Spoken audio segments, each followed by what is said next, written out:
buenos días, mi querido José Luis Rodríguez, el Puma. El Puma. Sí, porque es que de vez en cuando te tengo que decir, José Luis Rodríguez, para recordarle a las chicas, voy a dejar la melena. a las chicas que nos siguen, que tú eres mi Puma. Y además tengo permiso, estoy autorizada. Señores, los buenos días para don Bienvenido Rodríguez Durán, Bienvenido Rodríguez León, doña Isabel, y con ellos pues a todo ese equipo de la parte técnica y de producción que hace posible cada día este gobierno de la mañana. Mi saludo a don Álvaro Albelo, hijo, invitar a la población que conecte de 6 a 7 con la Z101 y la hora de don Álvaro. Interesantísimos los debates que se generan en esa hora con las preguntas de la población, de los oyentes que llaman a don Álvaro, y que él, con esa sapiencia, ese conocimiento profundo de todos los temas sociales, políticos a nivel global, pues responde de manera magistral. Los buenos días a mis compañeros aquí en cabina, los buenos días al país. Miren, señores, es penoso tener que referirnos a otro lamentable caso que no debió haber pasado nunca, pero que sin embargo pasó. Y me refiero pues a la muerte de la joven adolescente, casi niña, pues tenía 16 años, de Esmeralda Richez. De acuerdo a las versiones que han salido en la prensa, pues esta joven adolescente tenía una relación con su profesor, el señor John Kelly Martínez, y que fruto de esa relación prohibida, penalmente prohibida en nuestro país, de acuerdo a las leyes que nos rigen, pues sostenía una relación, y esta relación, pues como consecuencia de esta, ella estaba embarazada. Estaba embarazada y aparentemente pues este profesor le dio a tomar unas sustancias, unas pastillas abortivas que le produjeron la muerte. Es mucho lo que hemos oído y leído sobre este caso en prácticamente menos de 24 horas. La cantidad de planteamientos, de comentarios, de posiciones que fija la gente, porque la verdad que las redes sociales se han convertido en ese espacio para la gente expresarse.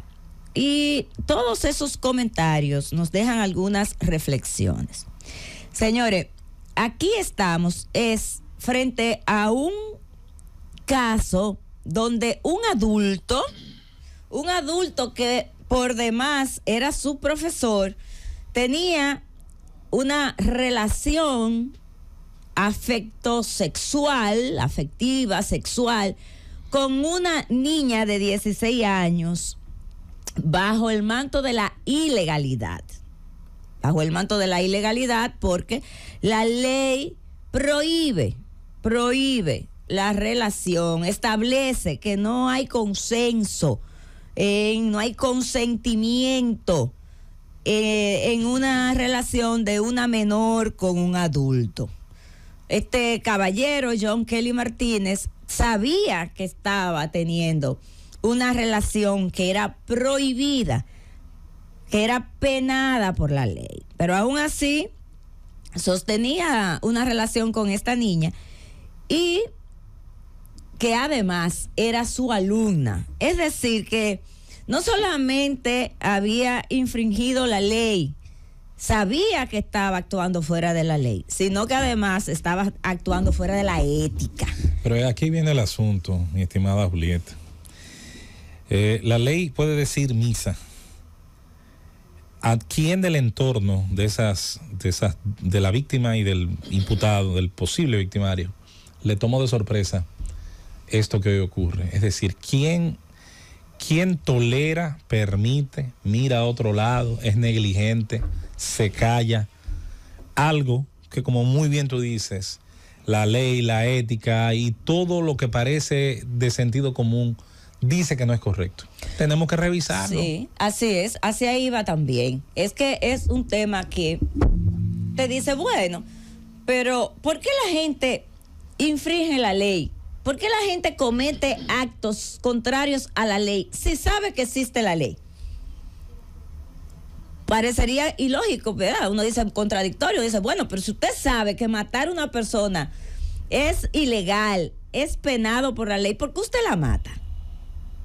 Si usted sabe que robar es un hecho que está penado por la ley, que si usted roba va a tener que responder por sus actos mediante una pena que impone la propia ley, ¿por qué usted roba? ¿Por qué usted, si sabe que tener relaciones, llevarse una menor a pasear, a lo que usted quiera, hacer el amor con ella, está penado por la ley? ¿Por qué usted lo hace? Y ahí viene entonces lo que estaba planteando nuestro compañero José Luis Mendoza. Es un asunto de conciencia. Es un asunto de que la sociedad tiene que crear conciencia sobre las cosas que están prohibidas. Y toda la sociedad tiene también que ayudar en esa parte. Lo que pasa es que también es se va normalizando. Lo irregular, lo ilegal, muchas veces en nuestra sociedad se va normalizando. Y entonces sabemos que incluso podemos ir a denunciar que ese profesor tiene una relación no permitida por la ley con esa menor. Y lo sabemos. Y sabemos que incluso podemos ir a denunciarlo. Pero no lo hacemos. Nos hacemos de la vista, como dicen, de la vista ciega, volteamos la cara y muchas veces, peor aún, lo aupamos. Y peor aún, muchas veces las propias familias lo aceptan. Bien, recordemos el caso de la niña Emily. ¿Cuál era el apellido de Emily? Emily Peguero. También con 16 años. Cenoví, San Francisco. Pero todo el mundo en su comunidad de Cenoví, San Francisco de Macorís, a propósito de que tenemos aquí a nuestro compañero Abel Guzmán Ten, que es de San Francisco de Macorís, lo sabía. Y lo sabían la familia, y lo sabían. Entonces, pero era una niña de 16 años, igual como lo era Esmeralda. Y entonces, pues vamos normalizando eso, es normal, no es nada. Pero más allá de toda esa situación, está el hecho en sí. Y no es ahora que tenemos que estar hablando de que si la niña era, de que si no era, de que si parecía muy adulta, de que si no parecía adulta, de si se vestía de tal o cual manera. Señores, mientras sigamos haciendo teniendo ese tipo de justificaciones en nuestra conversación cotidiana, y peor aún si es en nuestra conversación pública, nunca vamos a hacer los cambios que esta sociedad necesita, y vamos a seguir revictimizando a nuestras niñas víctimas. Aquí lo que se trata es de una violación a la ley de un adulto que sustrajo, tuvo relaciones y embarazó a una menor de edad. No importa cómo esa menor de edad se viera. Hemos visto por la foto que se trataba de una niña verdaderamente hermosa, pero era una niña. Era una niña.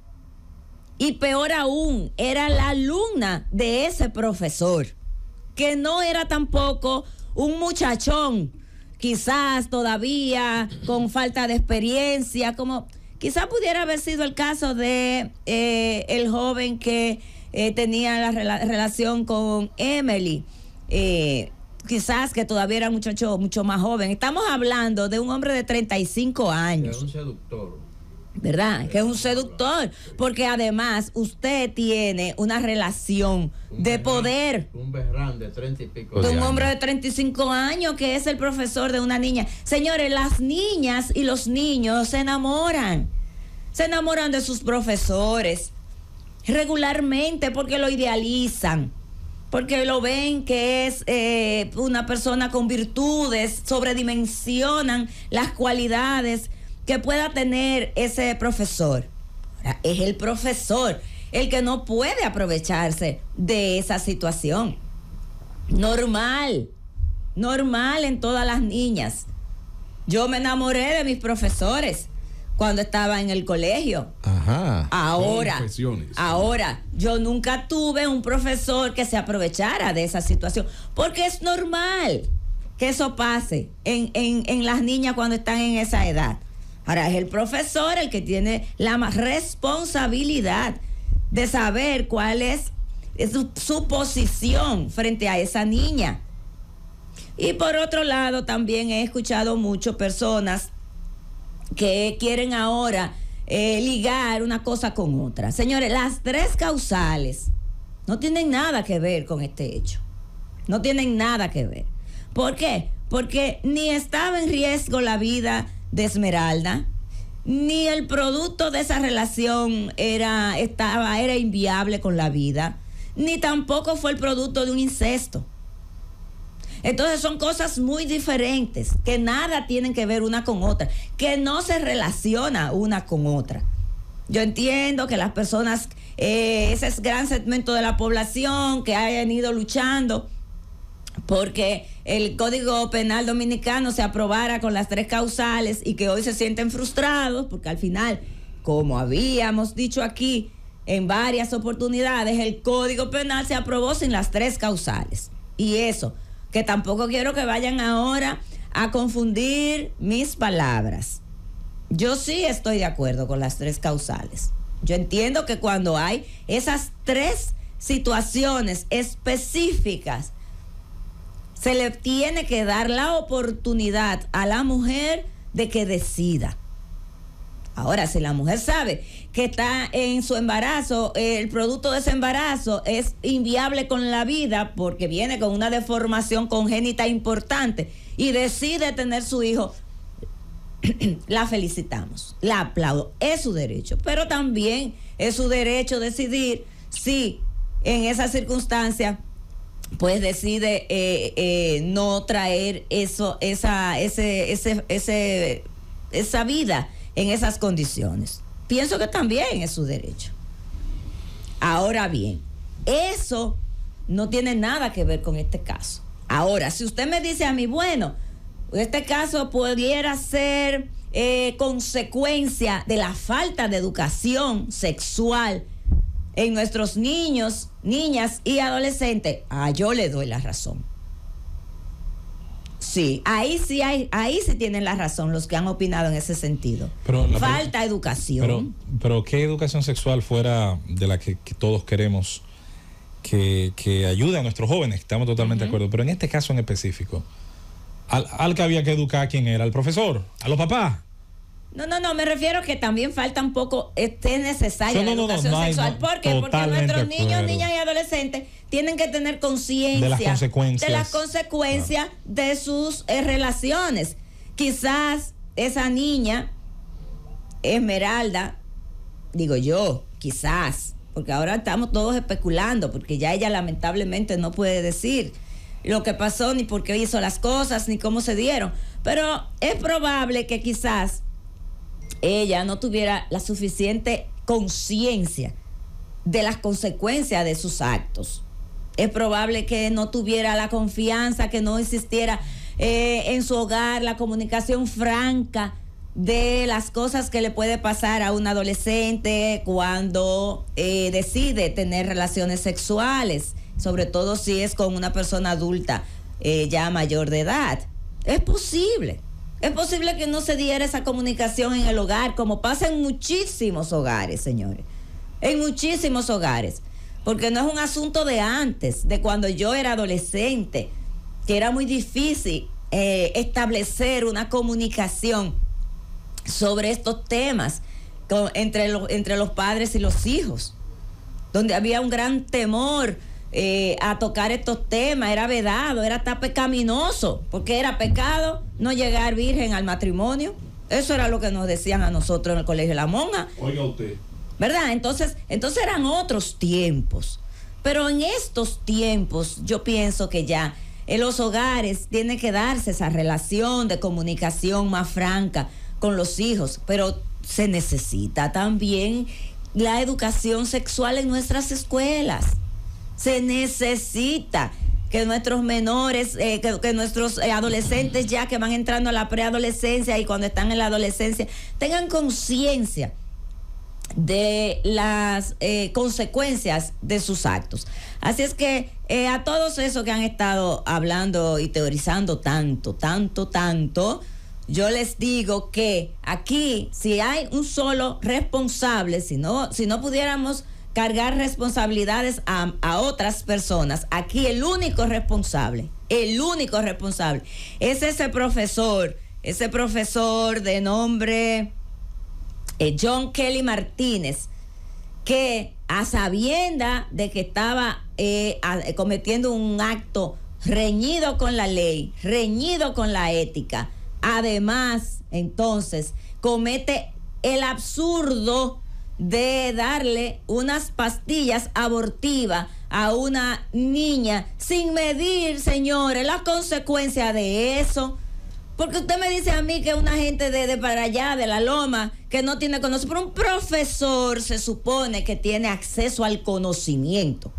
Un profesor se supone que tiene conciencia de todo lo que hace. Entonces ese profesor tenía que saber qué le podía pasar a esa niña si le administraba ese tipo de medicamentos.